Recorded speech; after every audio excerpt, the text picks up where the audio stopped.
여러분, 지금 나라 국간 장난 아니게 펑펑 쓰고 있죠.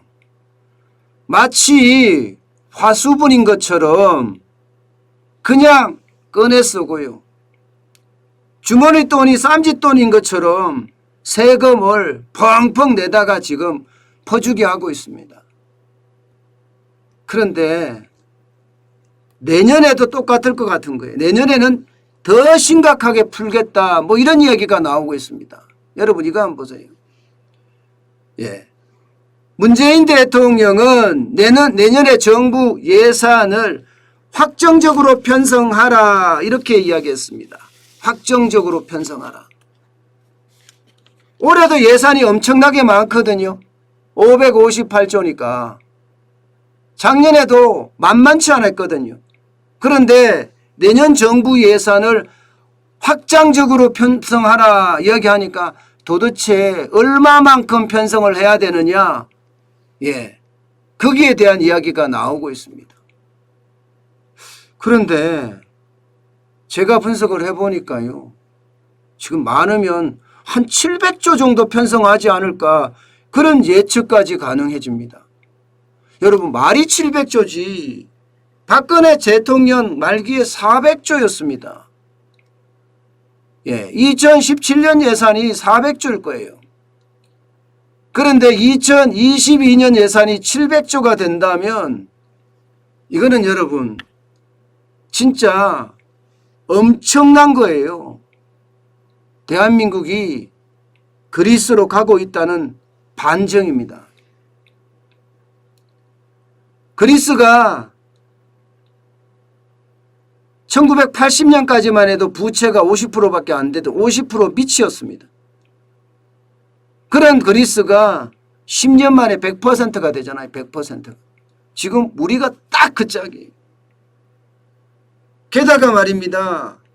지금 문재인 정부가 지금처럼 계속 퍼주면 다음 차기 정부는 쓸 돈이 없다, 이런 얘기가 나올 수도 있어요. 쓸 돈이 없다.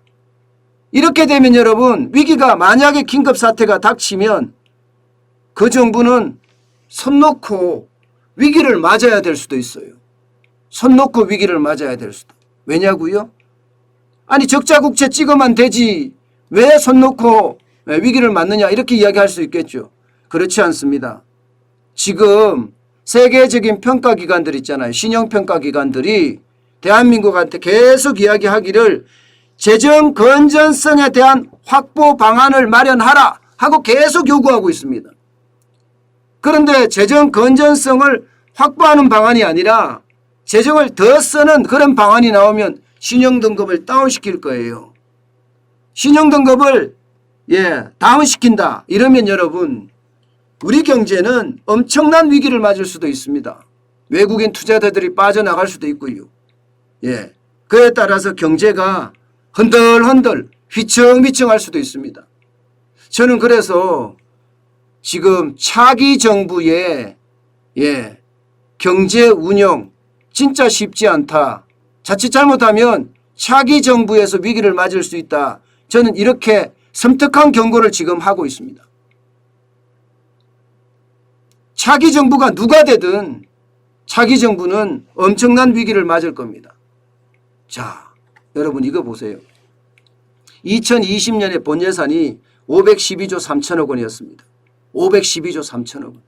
이것도 2020년 본 예산이 512조 3천억 원이니까 박근혜 정부 때보다가 25%가 는 수치예요. 25%. 25%가 는 수치인데도 이게 적은 수치가 아니었거든요. 어디 그뿐입니까? 여러분 알다시피 추경을 4번 했어요. 추경을 4번. 66조 8,147억 원을 뿌렸습니다. 66조 8,147억 원. 장난 아니죠. 1차 추경이 11조 7천억 원, 2차 추경이 12조 2천억 원, 3차 추경은 역대 최대입니다. 35조 1천억 원이었고요. 4차 추경은 7조 8천억 원이었습니다. 이걸 다 더하니까 여러분 얼마나 되는지 아세요? 2020년에 쓴 돈만 579조 651억 원입니다. 579조 651억 원이요. 작년에 쓴 돈이. 박근혜 정부가 400조라고 이야기하면 지금 579조면 엄청나게 늘어난 거죠. 그야말로 나라 국간을 펑펑 썼다고 이야기할 수 있어요. 펑펑. 솔직히 이게 여러분 저는 말이 안 된다고 생각해요. 말이 안 된다고 생각해요. 나라 이 예산이라는 게 여러분 경제 성장률이나 여기에 맞춰서 나라 예산도 늘어나야 되는데 무조건 부채를 찍어서 늘린다는 것, 게다가 이것을 법제화한다는 것은 여러분 우리에게 엄청난 충격으로 올 겁니다. 그러면 2021년에는 안 뿌렸느냐? 아니에요. 2021년에도 장난 아닙니다. 2021년 올해 말입니다. 여러분 당장 보세요. 당장 보시면 국가 예산이 558조예요. 증가한 속도가 얼마예요? 8.9%입니다. 9%예요. 예, 8.9%. 그런데 이것만 했습니까? 벌써 1차 추경했죠? 2차 추경까지 했습니다. 그 규모가 49조 8천억 원입니다. 49조 8천억 원. 작년에 66조 8천억 원, 66조 8천억 원이죠. 예, 66조 8천억 원에 다가갔어요. 얼마 안 남았습니다. 예, 1차 추경이 14조 9천억 원 했고요. 2차 추경이 34조 9천억까지 갔어요. 34조 9천억까지. 역대 최고에 거의 다다랐습니다. 35조 1천억 원이나 34조 9천억 원이나 별반 다름이 없이 지금 엄청난 예산을 지금 뿌린 거예요. 그러면 이게 합치면 얼마예요? 합치면 600조가 넘습니다. 607조 8천억 원이에요. 607조 8천억 원. 그런데 이게 2021년에 최종 예산이 될 거냐?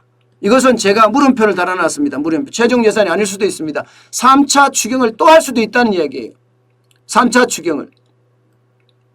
3차 추경을 하게 되면 여러분 예산은 또 어떻게 돼요? 예산은 더 늘어나겠죠. 최종 예산은 610조, 620조, 630조 얼마나 늘어날지 아무도 몰라요. 워낙 문재인 정부는 돈 쓰는 걸 좋아해요. 예, 지들은 얼마나 벌었는지 모르겠지만 나라 국가는 쌈짓돈처럼 쓴다니까요. 쌈짓돈처럼. 그러면 내년 예산 어떻게 되겠어요? 내년 예산. 작년 예산을 빗대어서 보면 작년 최종 예산을 빗대어서 558조 올해 예산까지 합치면 실제로 늘어난 것은요. 예, 거의 14.8%나 늘어났습니다. 14.8%. 그러면 여러분 14.8%가 늘어났다면 내년 예산 문재인 대통령이 이야기했던 것처럼 확장 재정을 편성하라 이렇게 이야기한다면요. 올해 지금 지금 현재까지 607조입니다. 여기서 그냥 607조에서만 14.8% 늘려보자고요. 607조에서만. 그러면 640조가 넘는다는 거예요. 내년 예산이 640조가 넘어서 나라 국간이 완전히 거들난다는 이야기예요. 거들난다는 이야기예요. 아니 여러분 내년 예산 640조가 되는 건 좋아요. 그 재원은 어디서 마련하나요? 예, 이게 세금 폭탄이라는 것도 조세도 국세도 한계가 있거든요. 나머지는 전부 다 부채로 찍어야 됩니다. 국채를 찍어야 된다니까. 국채를 찍으면 여러분 그만큼 우리 예산은 그야말로 난리가 납니다. 말이 내년에 640조가 넘을 예산이지 607조에서 14.8%만 늘렸어요. 작년 예산만큼만 늘렸는데 640조인데 여기서 더 뿌린다고 생각을 해보세요. 여기서.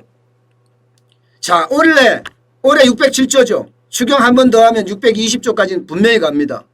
거기에다가 14.8% 늘리면 650조가 넘어요. 여기에다가 예년에 늘린 예산 내년에 가도 추경 편성 안 하리란 보장 없잖아요. 추경까지 편성을 한다면 여러분 700조도 갈 수 있다는 거예요. 700조도. 700조면 박근혜 대통령 때에 비하면 여러분 75% 늘어나는 거예요. 세상에 나라 예산이 5년 만에 75% 늘어난다. 이해되십니까? 이해 안 되죠. 저도 안 됩니다. 이해될 수가 없습니다. 이거는 보통 대한민국의 시민의 어떤 보통 시민으로서는 생각할 수도 없는 일이에요. 생각할 수도 없는 일이 지금 대한민국 땅에서는 벌어지고 있다는 사실입니다. 저는 크게 문제가 되는 게 국가 부채예요. 국가 부채. 버는 족족 부채를 갚아야 되는데 버는 족족 지금 더불어민주당이 쓰자고 하잖아요. 게다가 법제화가 다 돼버렸어요. 법제화가. 이건 낮출 수도 없습니다. 여러분 보세요. 대한민국 부채는요. 앞으로도 계속 늘어나요. 그야말로 여러분 혁명적인 어떤 예산의 변혁이 일어나지 않으면 이거 어쩔 수 없이 대한민국은 그리스로 갑니다. 그냥 가요. 계속해서 퍼줄 거니까요. 지금 문재인 대통령은 지금 무슨 말을 해야 되나 하면요. 내년에는 좀 줄입시다. 우리나라 부채가 너무 많아서 우리 미래 세대들에게는 큰 충격이 될 수 있으니 줄입시다. 이렇게 이야기를 했었어야 돼요. 이렇게. 그런데 그렇게 이야기 안 하고 내년에도 확장 기조로 가자고 이야기했으니 이게 여러분 차기 정부가 결국 어떻게 해야 돼요? 그게 누가 되든지 간에요. 경제 활성화를 돕는다? 돈이 없어서 못할 수도 있어요. 앞서 말씀드렸지만 지금 국제 신용평가 기관들이 우리 정부한테 요구했습니다. 몇 번을 요구했어요. 재정 건전성을 확보할 수 있는 방안을 계속 주문하고 있습니다. 국제통화기금 IMF도 마찬가지예요. 지금 재정을 더 쓰면요. 무조건 국가 신용등급을 떨어뜨린다고 그렇게까지도 이야기할 정도입니다. 그렇게 되면 신용등급이 떨어지면요. 국채 조달하기도 쉽지 않습니다. 그러면 나라는요. 점점 어려운 상황으로 갈 수밖에 없는 그런 형국입니다.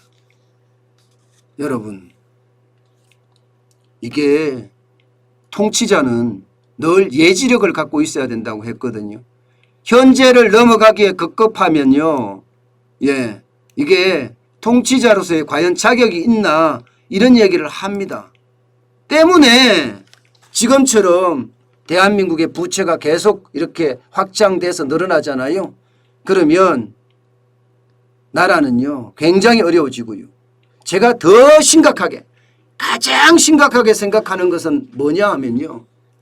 과연 내년에 우리가 세계적인 경제 위기가 터지든 그렇지 않고 우리 자체적으로 경제 위기가 터졌을 때 위기 대응이 가능할까요?